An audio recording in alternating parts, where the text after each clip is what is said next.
The call came on a perfect Sunday morning, just as I was settling into my porch swing with coffee and my tablet. Of course it did. My mother always had a talent for ruining peaceful moments. "Claire, darling." Her voice dripped honey through the speaker. That's how I knew something terrible was coming. "I have the most wonderful news. My name is Claire, and I hadn't spoken to my family in 8 years. Not since the night they told me I was dead to them for choosing art over law school. Now I own a thriving design studio and the beautiful hillside property they once sneered at me for buying. Funny how life works out." "Mom," I said flatly, already feeling my shoulders tense. "What do you want?" "Oh, don't be like that. Your brother Carson is getting married. To the most delightful girl, Annabelle Rose. You remember her from the country club?" I remembered Annabelle. She'd once accidentally spilled red wine on my white dress at a charity event, then laughed about it with my mother. "Congratulations to them," I said, starting to end the call. "Wait, there's more." Mom's voice rose an octave. "We've decided to have the wedding at your place. Isn't that perfect? It'll bring the whole family together again. Your father and I were just saying how that property of yours was meant for gatherings like this." The coffee cup froze halfway to my lips. "Excuse me?" "Well, you have all that space, and that lovely garden you've put in. Carson remembered it from when he visited that one time. You know, when you were being difficult about the inheritance thing. Anyway, he and Annabelle have their hearts set on it. We're thinking September 15th. The vendors are already excited." My laugh came out sharp and cold. "No? No?" She paused. "What do you mean, no?" "I mean no. N-O. You can't have Carson's wedding here. This is my home, not your event space." "Claire?" Her voice dropped to that familiar manipulative whisper. "Don't be selfish. This is your brother's special day, after everything we've done for you." "Everything you've done for me?" I stood up so fast my coffee spilled. "Like kicking me out at 18? Or stealing my inheritance?" "Oh, please, not this again. You're still so dramatic. Harold, talk to your daughter." I heard shuffling, then my father's gruff voice. "Claire, you're embarrassing your mother. The invitations are already printed. We're having this wedding at your place whether you like it or not. You wouldn't dare turn away 200 guests in person. You care too much about your reputation." The threat hung in the air between us. They thought they knew me, the people-pleasing daughter who'd rather die than cause a scene.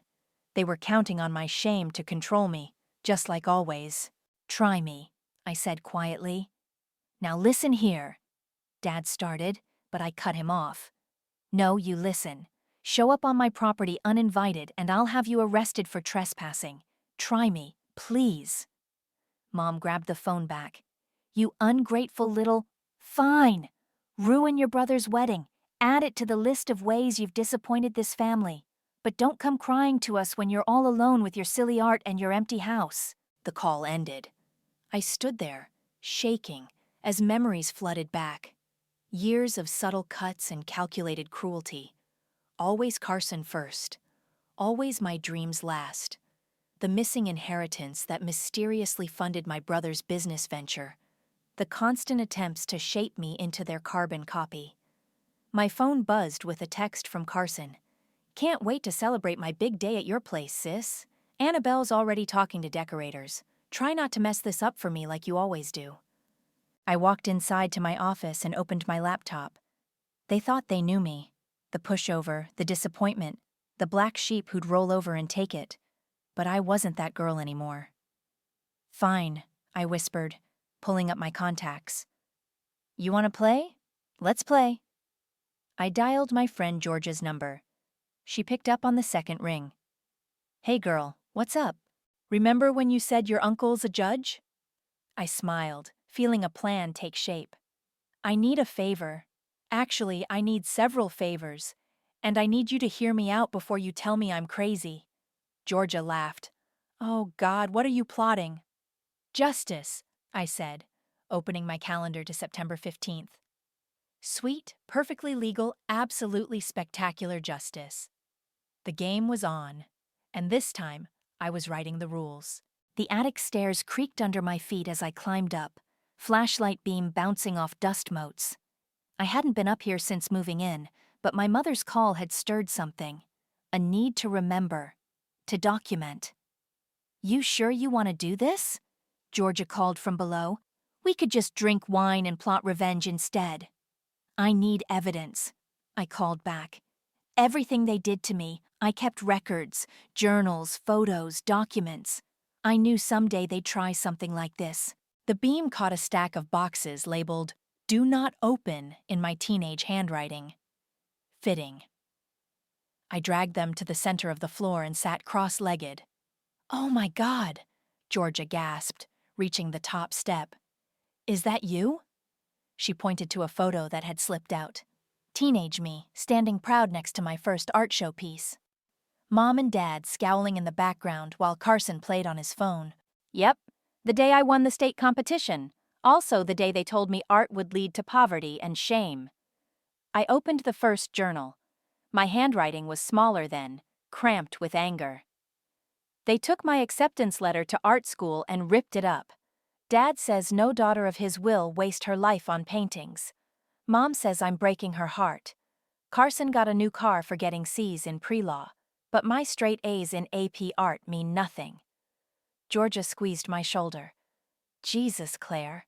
"Wait, there's more." I pulled out a manila envelope, hands shaking slightly. "This is from the night they kicked me out." Inside was a crumpled letter, dated the day after my high school graduation. My father's precise handwriting. "As you have chosen to defy this family's wishes and pursue your selfish interests, you leave us no choice. You have until morning to vacate this house. Your college fund will be reallocated to more deserving purposes. Do not contact us until you've come to your senses." More deserving purposes meant Carson's third attempt at law school, I explained, which he dropped out of anyway to start his failed tech startup. "The one your inheritance mysteriously funded?" Georgia raised an eyebrow. "Speaking of which," I dug deeper into the box. "Where is it? I know I kept..." "Got it." I pulled out another envelope, this one official-looking. Georgia leaned in as I spread the contents across the floor. "Holy shit," she whispered. There it was in black and white. A letter from my godmother's estate lawyer, dated 10 years ago. The inheritance she'd left me, nearly $200,000 for my education and future. And beside it, bank documents showing the money being transferred to an account in my father's name as my legal guardian, just 2 months before I turned 18. "They kept this from you?" George's voice shook with anger. "Transferred it all to Carson. Called it a family decision. I only found out because the lawyer's assistant felt guilty and slipped me copies. That's straight-up theft." "Yeah." I stood up, brushing dust off my jeans. "And now they want to steal my home for their perfect golden child's wedding. Because that's what they do. Take and take and take." My phone buzzed. A text from Annabelle. "Just toured some florists. Can't wait to transform your shabby little garden into something actually elegant." Georgia read it over my shoulder and swore. "Please tell me we're destroying them." "Oh, we are." I gathered the documents carefully. "But first, we're going to see your uncle. Because everything I'm about to do needs to be completely, beautifully legal." "The judge? You're serious about involving him?" I picked up the photo of my teenage self. Young, proud, unbroken. They think they can just walk in and take over my life again, like I'm still that scared kid who'll do anything to please them. "But you're not," Georgia grinned. "No." I tucked the evidence into my bag. I'm the woman who built an empire from their ashes, and I'm about to remind them exactly who they're dealing with. We headed downstairs, Georgia already typing on her phone. "Uncle Abe says he can meet us for lunch. Says he's intrigued." Perfect. I locked the attic door, leaving the ghosts of my past where they belonged. "Tell him to bring any paperwork we might need for converting residential property into an event venue. Oh, and ask if he knows anyone in the Pride community who might want to throw a really big party on September 15th. Georgia's eyes widened. Then she burst out laughing. You're evil. I love it. Not evil, I corrected, feeling lighter than I had in days. Just finally done playing nice. The sun streamed through my windows, catching the dust we'd stirred up. It looked almost like glitter, like magic, like karma getting ready to dance.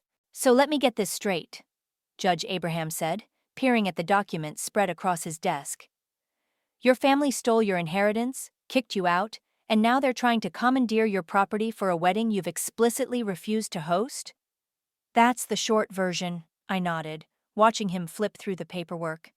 The long version involves years of emotional abuse and about 50 more examples of my brother getting everything while I got nothing. Georgia, perched on the office windowsill, held up her phone. And look at this. They're already advertising the venue online. Claire's address and everything. Abraham clicked through Carson and Annabelle's wedding website. Sure enough, there was my house, my gardens, even my custom-built fountain featured in their photo gallery. Our dream venue, the caption read, where family traditions begin. The audacity is almost impressive, Abraham mused. But legally, they don't have a leg to stand on. This is clear trespassing if they proceed. I want more than just keeping them out, I said. I want consequences, real ones. The inheritance theft has a statute of limitations, I finished. I checked. But that's not what I'm after. I want to turn their own weapon against them. Public shame. Abraham leaned back, a slight smile playing at his lips. Go on. I want to legally rent out my property as an event venue, specifically to the Rainbow Coalition's annual Pride Festival. On September 15th. Georgia snorted. Dad's going to have an aneurysm.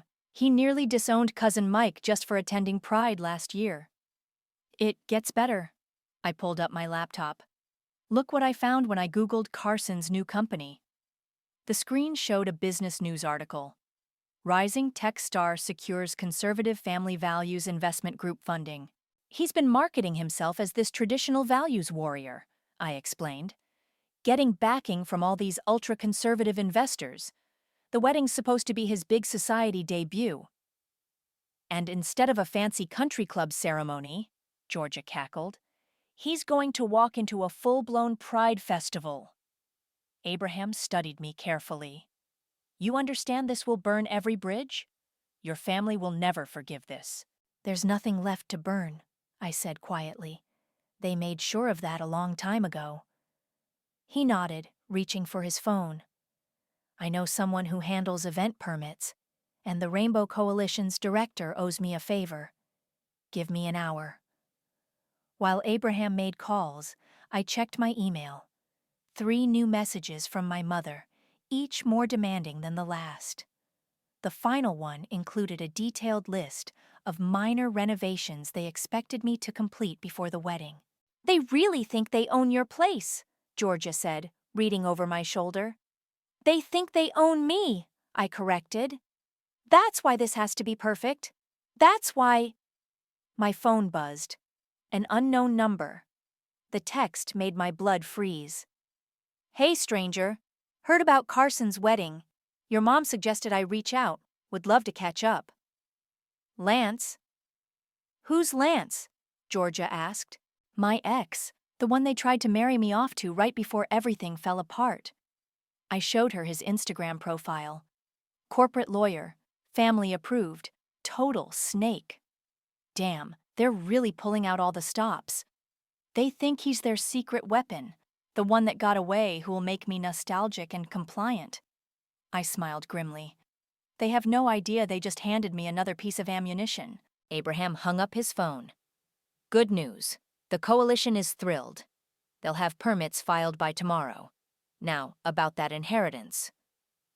I thought you said the statute of limitations. For criminal charges, yes, but civil suits? His eyes twinkled. Those have different rules, especially when there's documented fraud involved. I sat straighter. I'm listening. File the suit the day before the wedding. When they show up with their guests and find a pride festival instead of their venue, they'll cause a scene, guaranteed. And when that scene goes viral, the conservative investors will run screaming. Georgia finished. Brilliant. My phone buzzed again. Carson this time. Hey sis, Mom says you're being difficult. Don't worry, we've got it handled. Lance is coming to talk sense into you, just like old times. I showed the message to Abraham. Can we add harassment to that civil suit? Oh yes, he said, pulling out fresh paperwork. We can add quite a lot. I spent the next hour signing documents, each signature feeling like another nail in my family's coffin of consequences.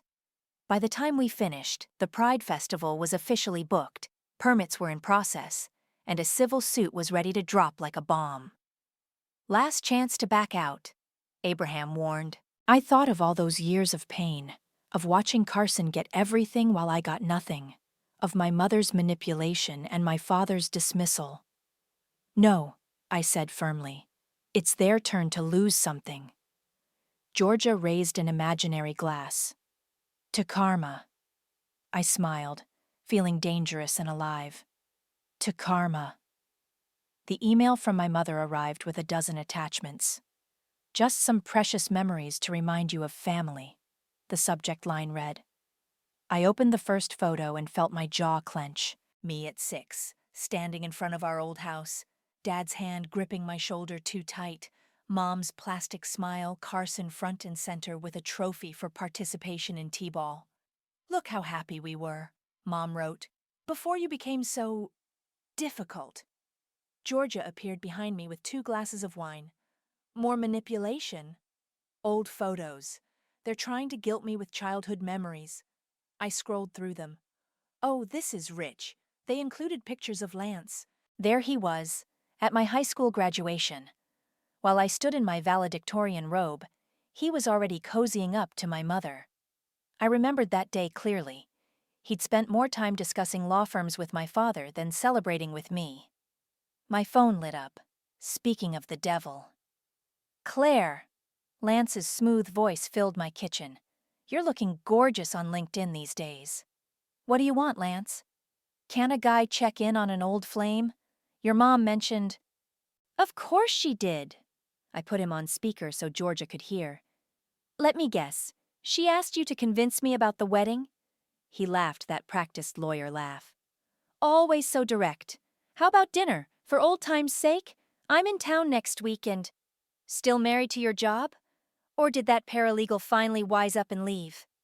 Silence. Then, you've gotten bitter, Claire. No, I've gotten successful, without anyone's help. But hey, tell my mom you tried. Bill her for your time. She loves throwing money at people who do her dirty work. I hung up as Georgia slow clapped. Brutal. I love it. My laptop pinged. A new email from Annabelle CC'd to half the country club. Wedding update. Claire's being so generous with her lovely home. Here's our final vendor list. I scanned the attached spreadsheet, blood boiling. They'd booked everything. Caterers, florists, valet parking, all under my name and address. They're really doing this, Georgia whispered. They actually think they can just... Oh, but wait, it gets better. I opened the next email. They're billing me for it. There it was, a $45,000 catering invoice in my name. Mom's email followed quickly. Oops! Didn't mean to put your card down, sweetie. But since it's already processed, they're trying to trap you financially, Georgia realized. Make you invest so much you can't back out. Classic move. Dad did the same thing when he forced me into pre-law courses. I forwarded everything to Abraham, but they forgot something important. What's that? I pulled up my business banking app. I'm not that broke teenager anymore. I can afford to lose their deposit money. Can they afford to lose face? My phone buzzed again. Carson had posted on Instagram a photo of my garden with the caption, "Future wedding venue. Can't wait to class up this place. Sorry, sis, but your artsy vision needs a proper society upgrade."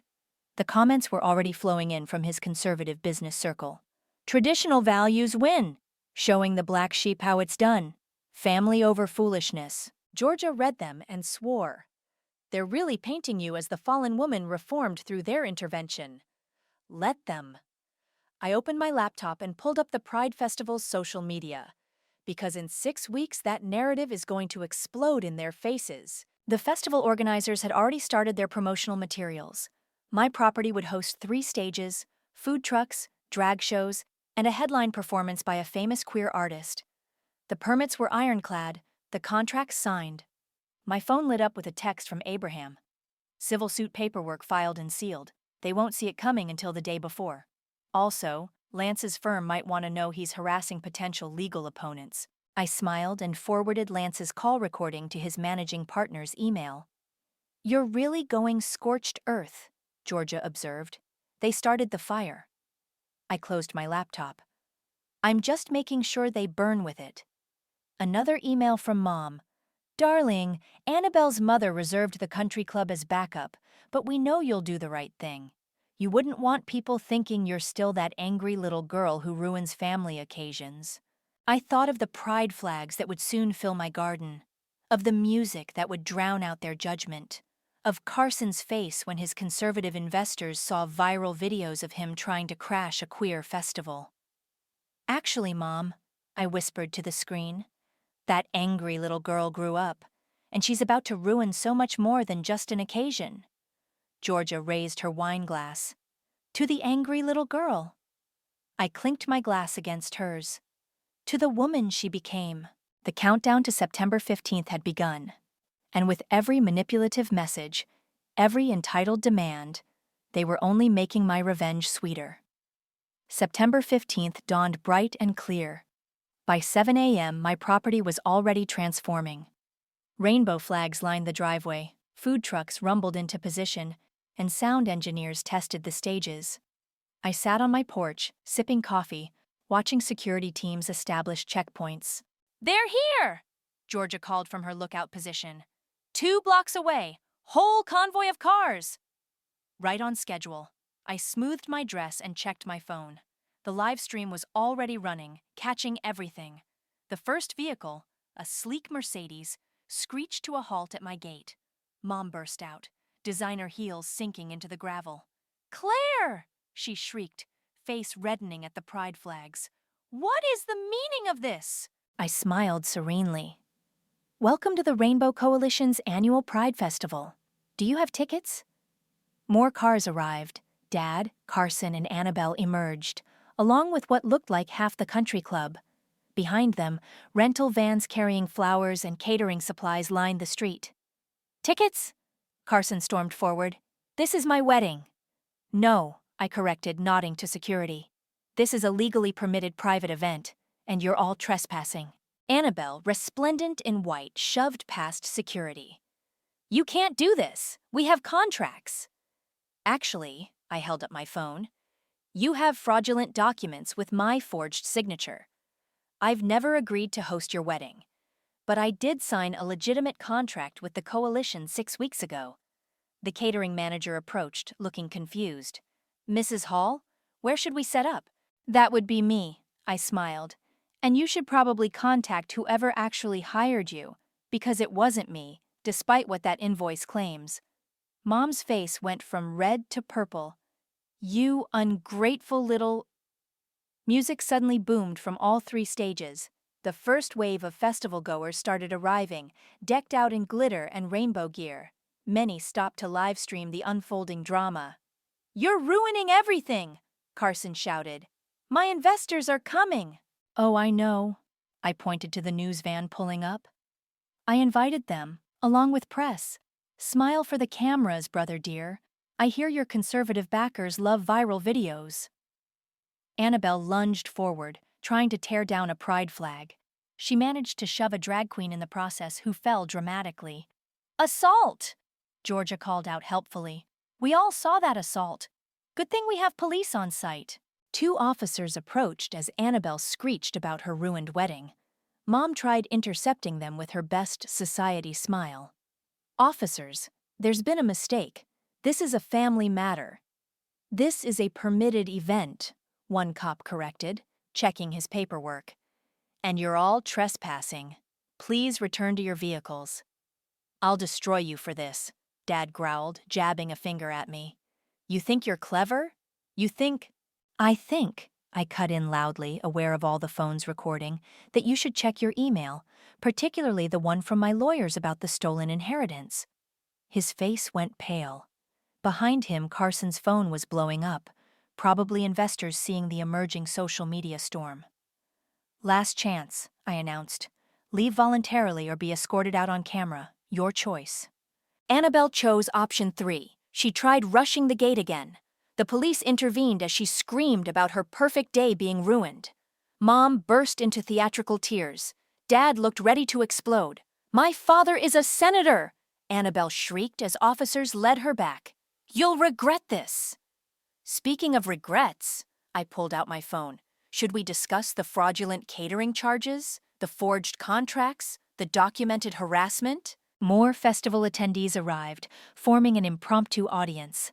Someone started a "Bye-bye bigots" chant. Carson's face crumpled as he checked his phone again. "The Thompson Group is pulling out," he whispered. "All my funding." "Karma's a bitch," Georgia sang from beside me. "And so is Claire." Mom made one last attempt, voice dripping poison honey. "Claire, sweetie, think about what you're doing to this family." "I am." I met her eyes. "I'm giving you exactly what you deserve." The police began clearing them out as the festival kicked into full swing. I watched my family retreat. Mom crying, Dad raging, Carson frantically calling investors, Annabelle having a full meltdown in her wedding dress. Georgia bumped my shoulder. "How does it feel?" I watched the last of their cars disappear, replaced by an endless stream of festival goers. Music pumped through my gardens, joy and celebration replacing what would have been my family's toxic pageantry. "It feels," I said, accepting a rainbow flag from a passing dancer, "absolutely perfect." But the day wasn't over, not even close, because in exactly 1 hour, their lawyers would receive notice of my civil suit. And then the real fireworks would begin. I settled back into my porch swing, surrounded by music and laughter, and waited for the next wave of chaos to hit. The video hit 2 million views by midnight. Entitled "Wedding Party Crashes Pride Festival, Chaos Ensues," the comment section was a battlefield of support and outrage. "Did you see the bride try to assault that drag queen?" Georgia scrolled through her phone. "That clip alone has gone viral." My own phone hadn't stopped buzzing since the event ended. Most surprising was the message from Lance's law firm. "We apologize for our associate's involvement in this harassment. Appropriate action has been taken." "He got fired?" Georgia peered at the message. "Suspended, probably. Turns out attempting to intimidate someone you know is filing a major civil suit isn't great for your legal career." The Pride Festival had been a massive success, raising record donations for LGBTQ+ youth programs. But the real explosion came when Abraham's office served the civil suit papers. My laptop pinged with an incoming video call. Dad's face appeared, red and contorted. "You little snake," he spat. $2 million? You're suing us for $2 million? Plus interest, I corrected calmly. The documentation is quite clear about the inheritance theft. Would you like me to share my screen and review it together? Mom shoved into frame. "We did what was best for this family. Carson needed my money, just like he needed my house. Funny how that works." "The investors are pulling out." Carson's voice cracked from somewhere off screen. "All of them. Do you know what you've done?" "Exposed you?" Yes, that was rather the point. A new email popped up from the church board where Dad served as deacon. The subject line: "Emergency meeting regarding recent events." "Oh, look," I forwarded it to them. The church board got my evidence package. They seem particularly interested in the financial fraud documents.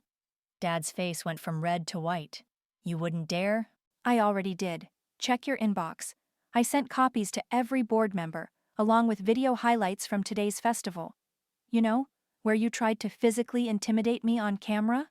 Mom burst into tears. "After everything we've sacrificed." "Save it for court," Georgia called from behind me. "I'm sure the judge will love your performance." Annabelle appeared, mascara streaked down her face. My mother's friends are all sharing that horrible video. Our reputation is ruined. Welcome to consequences, I said. How does it feel to not get your way for once?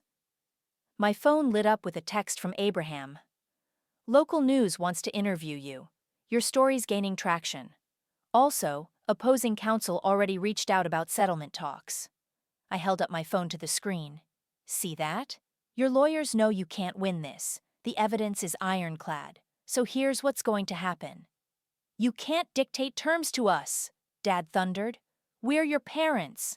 No, I corrected. You're defendants in a civil suit, and you're going to settle. You're going to publicly apologize, and you're going to repay every penny you stole, with interest. Or what? Carson challenged. Or I take this to trial. Every document, every email, every manipulative text becomes public record. How do you think your remaining investors will feel about that? Mom's tears dried instantly. You wouldn't. Try me. Oh, and Dad, the church board meets tomorrow at 9. I've been invited to present my evidence in person. Shall I tell them you said hello? The screen exploded with overlapping voices until Georgia reached over and hit mute. I think they get the point, she grinned. My phone buzzed again. A news notification. Wedding drama goes viral. Local businesswoman exposes family's attempted property takeover. Below it, a message from an unfamiliar number. Hi, I'm a producer with Netflix. Would you be interested in discussing your story? Holy shit, Georgia breathed. You're going to be famous. I unmuted the video call. They were still arguing amongst themselves. 24 hours, I announced. That's how long you have to agree to my terms. After that, I do the news interview. And trust me, I'll tell them everything. You're bluffing, Carson said weakly. I shared my screen, showing them the Netflix message. Am I? Dad's face hardened. You'll regret this. Family is everything. No, I said softly. Self-respect is everything. You taught me that, actually, by showing me exactly what happens when you don't have any. I ended the call as another news alert popped up. Conservative investment group distances itself from viral wedding scandal. Georgia poured us both fresh wine.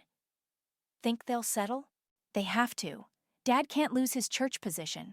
Mom can't lose her social status. Carson can't lose his remaining investors. I smiled. They're trapped by the very things they always used to trap me. Karma really is a beautiful thing. I raised my glass. To karma and to consequences. Outside, the last of the pride flags fluttered in the evening breeze. My phone kept buzzing with messages and alerts. But for the first time in years, I felt perfectly, wonderfully at peace. The truth was finally out. And it was glorious. The mediation room felt too small for all the tension it contained. My parents sat across the table, their expensive lawyer between them. Carson slumped in a corner, phone dark and silent. No investors left to call. Let's review the terms, Abraham said, spreading documents across the table. Full repayment of the inheritance, with interest. Public apology. Binding agreement to cease all contact unless initiated by my client. Mom's lawyer leaned forward. My clients are prepared to repay the inheritance, but the public apology is non-negotiable, I cut in. Just like the restraining order I'll file if they refuse. Claire, Dad started, but Abraham held up a hand. Mr. Hall, need I remind you that speaking directly to my client violates our ground rules? The door opened and a court clerk entered with more paperwork. The judge is ready to review your settlement unless anyone has changed their mind about going to trial. Mom's perfect makeup couldn't hide her flinch. Trial meant discovery. Discovery meant every ugly detail becoming public record. We'll settle, their lawyer sighed. I watched them sign paper after paper. With each signature, years of control slipped away. When they reached the public apology draft, Dad's hand shook. This will ruin us at church, he whispered. Should have thought of that before stealing from your daughter, Georgia muttered from her spot by the window. Carson finally spoke up. "What about Annabelle?" "What about her?" I asked. She left. Said she can't marry into a family with this kind of scandal." "Sounds like a personal problem." Mom sniffed dramatically. "Are you happy now? Destroying your brother's happiness?" Abraham cleared his throat. "Mrs. Hall, the next violation of our speaking rules will end this mediation. Would you prefer to face a jury?" She fell silent, but her eyes burned with familiar venom. I'd seen that look so many times growing up, right before she'd tear into me about being difficult, ungrateful, wrong. But I wasn't that little girl anymore. The clerk returned with the judge, who reviewed our settlement quickly. "Everything appears in order," she said. "The public apology will be posted by 5 p.m. today. The financial restitution must be completed within 30 days, and the no-contact order is effective immediately." "Your Honor," Dad tried one last time, "she's our daughter, and you stole hundreds of thousands of dollars from her," the judge cut in. "Count yourself lucky this was settled civilly." Dismissed. Outside the courthouse, reporters waited with cameras. My parents tried to dodge them, but their lawyer held them back. "The apology needs to be public," he reminded them. "Better to do it now than have them catch you running away." I watched from the steps as they faced the cameras. Dad's carefully crafted statement felt like victory. "We acknowledge our wrongful actions against our daughter Claire. We misappropriated her inheritance and attempted to seize control of her property. Our behavior was unconscionable. We accept full responsibility and will make complete restitution." The questions exploded. Why did you steal from your own daughter? Was this pattern of behavior? How do you respond to the viral wedding video? Mom cracked first. "We did everything for this family. We only wanted to control me," I finished, stepping forward. The cameras swung my way. "But that's over now, and I have something to announce." Georgia squeezed my arm encouragingly. "The stolen inheritance money?" I continued.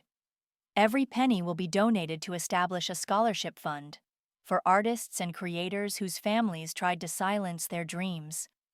The reporters loved that. More questions flew. What inspired this decision? Will you press criminal charges? How does it feel to stand up to family abuse? Through the chaos, I caught Carson's eye. For a moment, my little brother looked lost. No fiancé, no investors, no golden child pedestal left to stand on. "I hope you learned from this," I told him quietly. "It's never too late to build your own life." He nodded slightly before our parents dragged him away. As they disappeared into their car, Lance of all people appeared at the courthouse entrance. He looked rough. Suspension had clearly taken its toll. "Claire," he called out, "I need to say something. Make it quick. I'm sorry. For everything. For helping them pressure you back then. For trying to manipulate you now. You deserved better." I studied him, the first person from my past to offer a genuine apology. "Thank you," I said simply. "Now please leave." He did. Georgia linked her arm through mine as we headed to my car. "How does freedom feel?" I thought about the scholarship fund, about the messages I'd received from other people standing up to family abuse, about my quiet house, my thriving business, my life built from scratch. It feels like I finally have my own happy ending. "Oh, honey," she grinned, "this isn't an ending. This is a whole new beginning." She was right. The story wasn't over, but for the first time, I was the one holding the pen. The autumn breeze carried dead leaves across my parents' overgrown lawn. Their house, once the symbol of their perfect family facade, stood empty, foreclosure signs stark against peeling paint. "You sure about this?" Georgia asked from the car. I placed the bouquet of black lilies at the gate. "Closure matters." My phone buzzed with another interview request. The documentary crew wanted final shots for their series. Family, Fraud, and Freedom had become Netflix's latest viral hit. More importantly, it had sparked a movement of others sharing their stories of standing up to toxic families. "Did you see Carson's new apartment?" Georgia scrolled through social media. Studio above a laundromat. Quite a change from his penthouse. Mom and Dad can't bail him out anymore. Not since the church board stripped Dad of his position and their social circle crumbled. A car slowed as it passed, probably another rubbernecker hoping to spot the family from the viral video. Mom and Dad had fled to a distant cousin's guest house, their carefully constructed reputation in shambles. Ready to go? Georgia asked. The scholarship committee meets in an hour. I took a final look at my childhood prison. Yeah, let's do something that actually matters. At the community center, dozens of young artists waited nervously with their portfolios. The Clare Hall Arts Foundation's first round of scholarships would help them pursue their dreams, despite family pressure to conform. My parents threatened to cut me off if I chose dance over medical school, one girl told me, clutching her application. Your story gave me courage to choose myself. Good, I squeezed her shoulder. Never let anyone dim your light. My phone lit up with a text from Abraham.